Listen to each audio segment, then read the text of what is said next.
First application of electrolysis is electroplating of metals.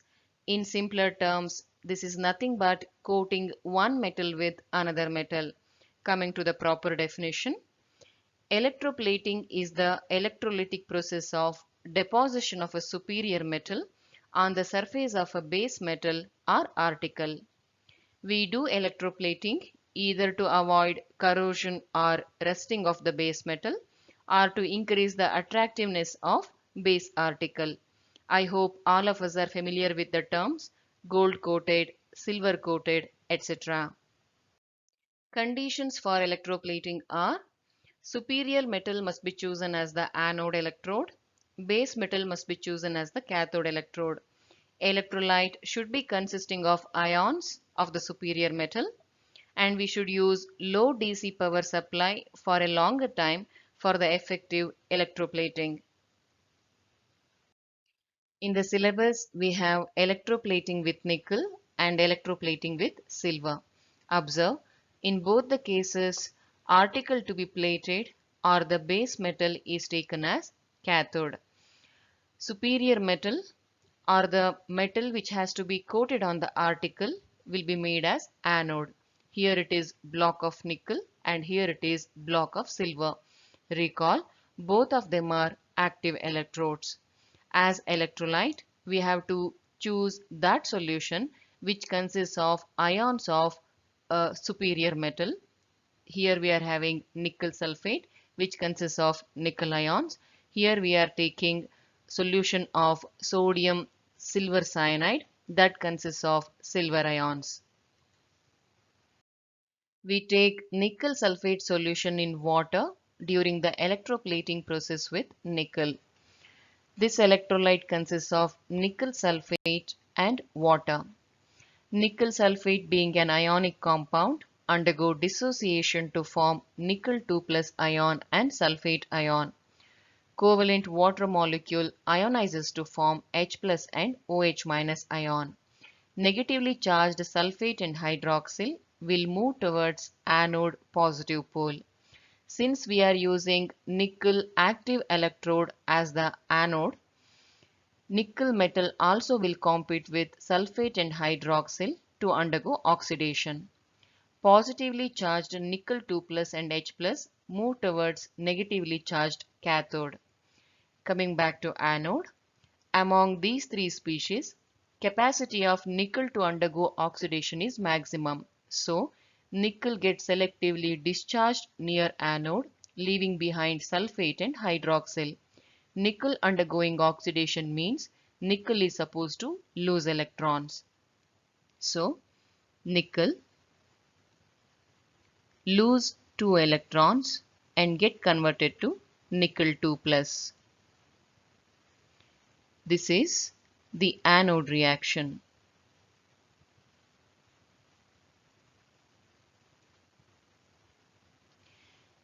Near cathode, we are having H plus and nickel 2 plus ions. Capacity of nickel 2 plus to undergo reduction is more than H plus. So, nickel 2 plus will be selectively discharged near cathode. Reduction of nickel 2 plus means it is supposed to receive electrons. Cathode reaction is nickel 2 plus receives 2 electrons given by anode and get converted to nickel metal. This is cathode reaction.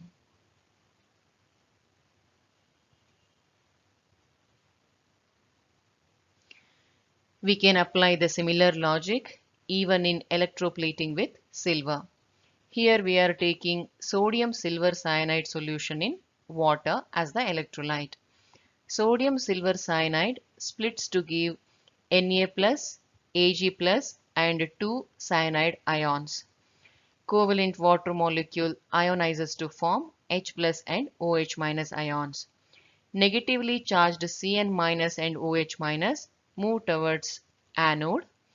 Since we are using silver active electrode as anode, along with cyanide and hydroxyl, silver metal ions also compete for oxidation. Positively charged Na plus, Ag plus and H plus move towards negatively charged cathode. Near anode, among these three, capacity of silver to undergo oxidation is maximum. So, silver gets selectively discharged near anode, meaning silver will undergo oxidation by losing electrons. Anode reaction will be silver loses one electron and get converted to silver plus ion. This will be the anode reaction. Near cathode, we are having three cations.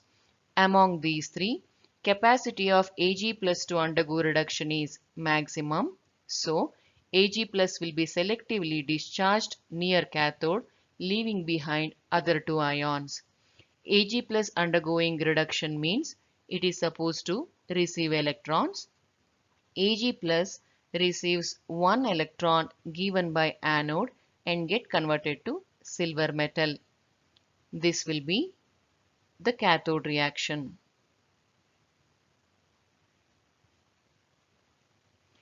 Nickel and silver metals which get discharged near cathode is what gets deposited on the article in electroplating process.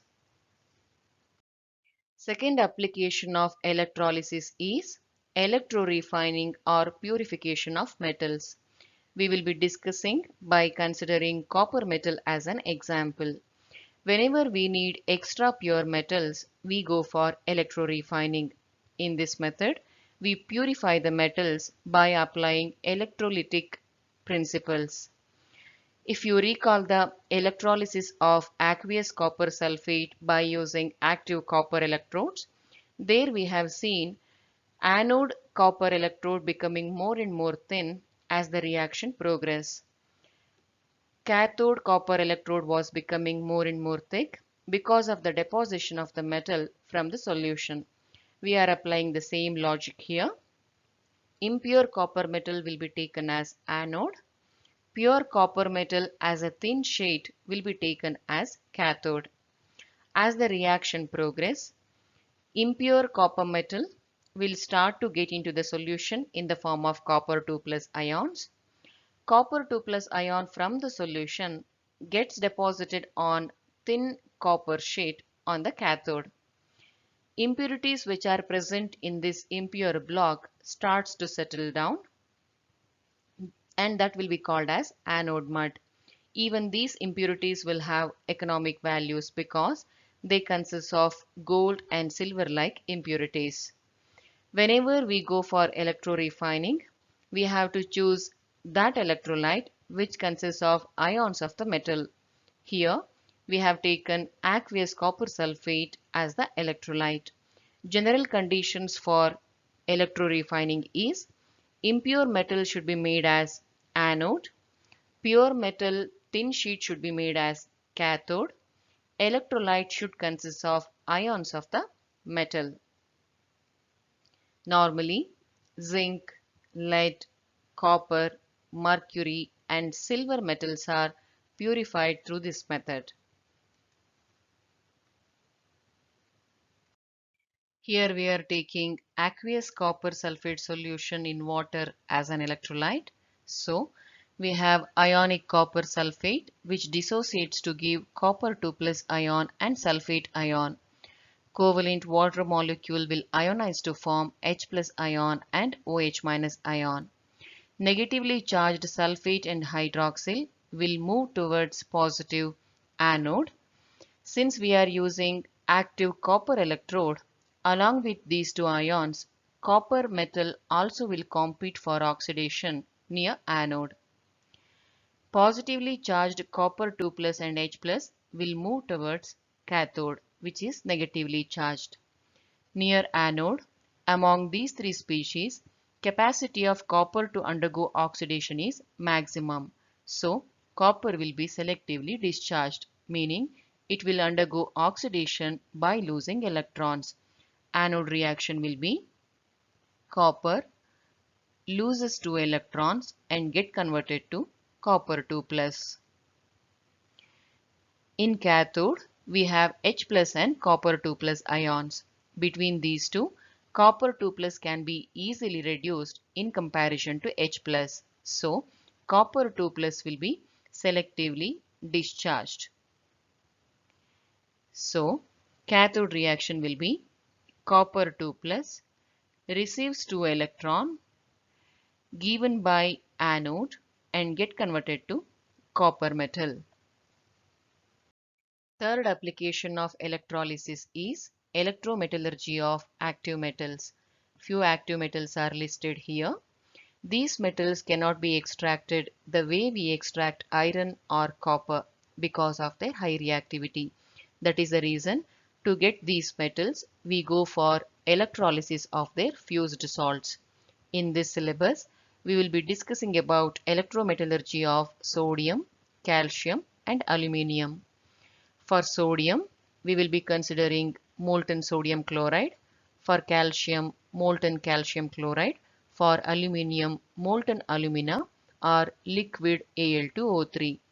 Molten sodium chloride consists of Na plus and Cl minus ions.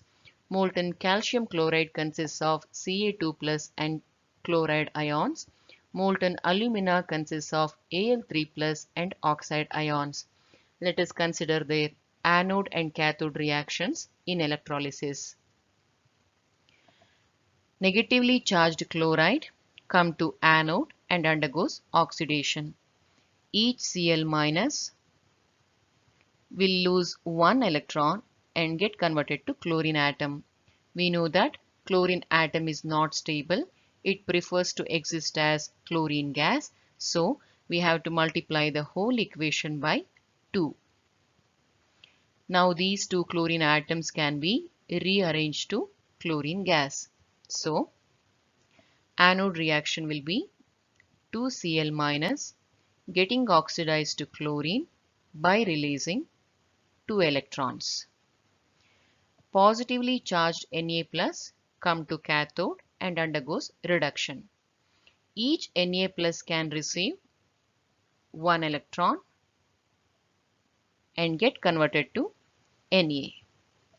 Since anode is giving 2 electrons, we have to multiply the whole equation by 2 to balance the electron exchange between anode and cathode. So, cathode reaction will be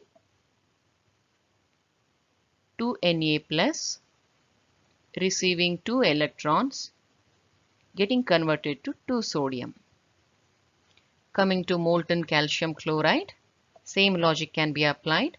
Negatively charged Cl minus come to anode and get discharged in this manner. So let us write the anode reaction straight away. 2Cl minus getting oxidized to chlorine gas by releasing 2 electrons. Positively charged calcium 2 plus come to cathode and undergoes reduction. Each Ca2 plus receives 2 electrons given by anode and get converted to calcium metal. This itself is the cathode reaction. Coming to molten alumina, oxide come to anode and undergoes oxidation. Each oxide loses 2 electrons and get converted to oxygen atom. We know that oxygen atom is not stable. It prefers to exist as O2 molecule. So we have to multiply the whole equation by 2. So we will have 2 oxide getting converted to 2 oxygen atoms by releasing 4 electrons. These oxygen atoms can be rearranged to oxygen molecule. So anode reaction will be 2 oxide getting converted to oxygen molecule by releasing 4 electrons. Positively charged Al3 plus come to cathode and get reduced. Each Al3 plus can receive 3 electrons and get converted to aluminium metal. Now if we look into the electron count between anode and cathode, there is no match. In order to equate that, we have to multiply anode equation by 3 and cathode equation by 4. So anode reaction will be 6 oxide getting converted to 3 oxygen by releasing 12 electrons. On the cathode side, 4Al3 plus receives 12 electrons and getting converted to 4 aluminum metal. We can observe in these three reactions, active metals are getting released in cathode. Since we have understood about electrolytic process, this is the right time to understand the difference between electrolytic conduction and metallic conduction. Electrolytic conduction is due to ions and metallic conduction is due to electrons. Electrolytic conduction happens in the fused state or in the aqueous state. Metallic conduction happens even in the solid state. Electrolytic conduction involves the transfer of ions, whereas no matter get transferred in metallic conduction. Chemical properties of electrolyte change during an electrolytic process, whereas in metallic conduction, chemical properties of the metal remain intact. We observe the formation of new products in electrolytic conduction, whereas no new products are formed in metallic conduction.